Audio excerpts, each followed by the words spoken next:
Hey, listen, it hasn't always been a smooth path for you in the UFC, but here you are, big moments coming. Give me an idea what it feels like for you right now. Oh, it's amazing, man. It's everything I dreamed about. When I was trying to make it to the UFC, like you said, things didn't go how I planned. Some close decision losses and things like that, some setbacks and adversity. But I pride myself on being resilient, man. So I feel like, it's happening when it's supposed to, man. Did you feel like you were on the ready for this? That a main event was coming your way? Yeah, I feel like I've been preparing myself, as you know. Like I changed gyms, I switched a lot of things in my personal life for that reason. I knew it was going to be hard, but I knew it was something else out there for me and some other things I needed to do in my career. So I had to make those decisions, and here we are, man. I'm excited, man. I can't wait. If I'm not mistaken, you were offered this fight like shortly after your last fight. Like you knew about this for a while, but had to keep it top secret. Yeah. I found out. I think literally a week or two after I fought Alexi, they wanted me to fight Overeem, and it wasn't even a wait, let me think. It was yes. You know what I mean? Like I've always said, I pride myself on being a company man, and fighting Overeem is an opportunity that I've always wanted. You know what I mean? I watched this guy fight before I ever put a pair of gloves on, so to be able to step in the octagon and compete against somebody who is, widely considered a legend is a great moment for me, and I think it's my time, so I'm going to go in there and take him out. It's rare to have a second stint in the UFC and be very successful. Was there a point you thought this might not happen where you'd get to this level? Yeah, man, literally right after they cut me, because I felt like, at the time I was, kind of highly touted and everybody had so many high expectations for me, but at the time I wasn't mentally prepared for it. And I think I went through what I went through to teach me how to be prepared right now. And last one for me, I know you're a big hockey fan. Did you go to the Bruins game last night? I did not, man. I talked to a few people, and I was trying to get in there, but it was, some other things going on. I had to hang out with my boy Charles Rosa. Congratulations, by the way, big win. Welcome back. So now I didn't get a chance to go check it out. What about Overeem makes you such a fan of his? It was just the way he fought. At the time, I didn't really know a lot about striking, but I enjoyed watching him strike.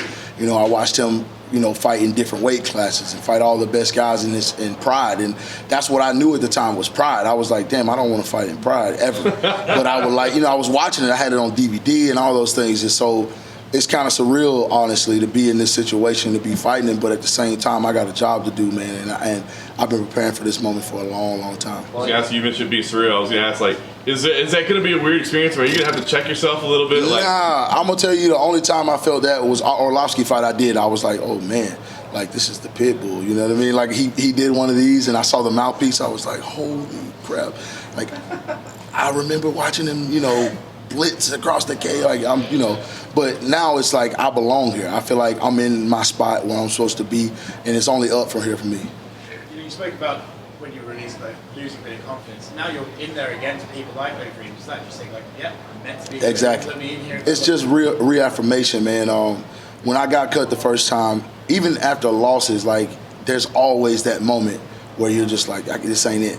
I remember distinctly after losing to Krylov, I was sitting in the doctor's bay and I told my coaches, I'm done. I was unwrapping my gloves and I was like, I can't do this. I got in over my head is what I thought at the moment. And fighters are emotional after a loss, especially a loss like that where I was a 4-1 favorite and he clipped me in 25 seconds. You know what I mean? So it shook my confidence, but I'm resilient as hell, man. I don't ever quit. I don't ever give up. I might lick my wounds for a little bit, but I can guarantee you I'm going to always come back harder and stronger, faster, better.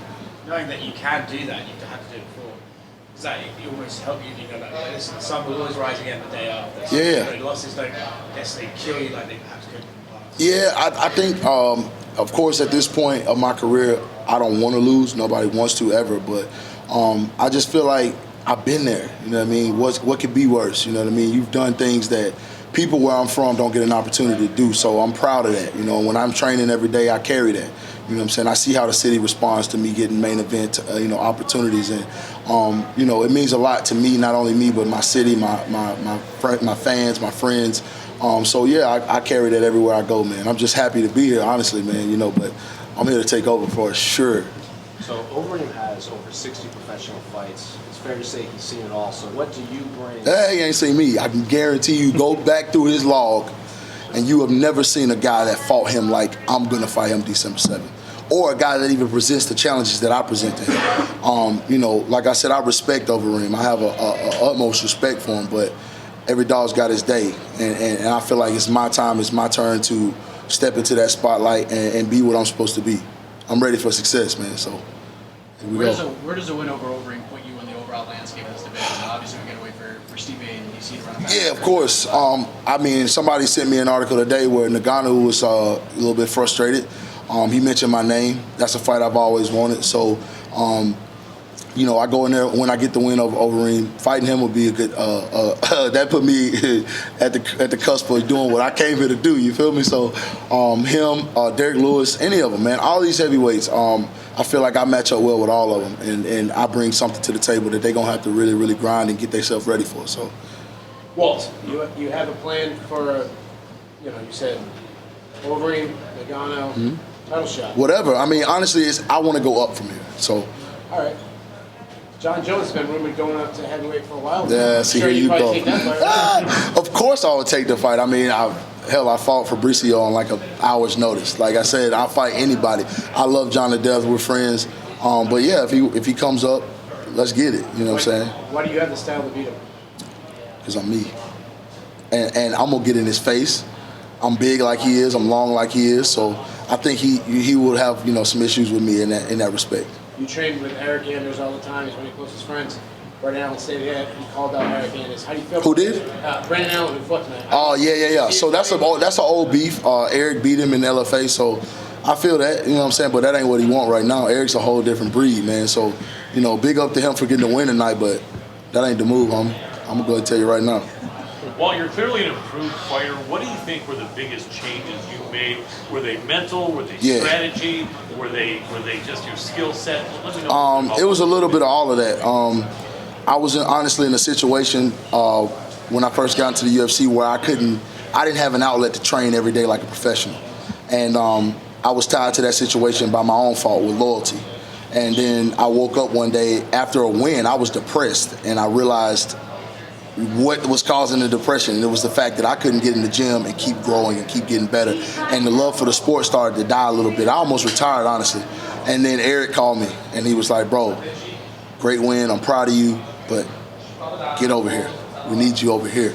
We love you over here. And I always had that relationship with them. I would sneak over there and train. So I just pulled the trigger and made it worldwide known that, like, hey, I'm leaving this guy and I'm going over here. Things crumble with top teams, so it was perfect timing, man. I believe God does everything for a reason. So I'm here when he wanted me to be here, not when I wanted to be here. Absolutely. How do you feel you measure up against the top guys out there? Man, I'm going to give them hell.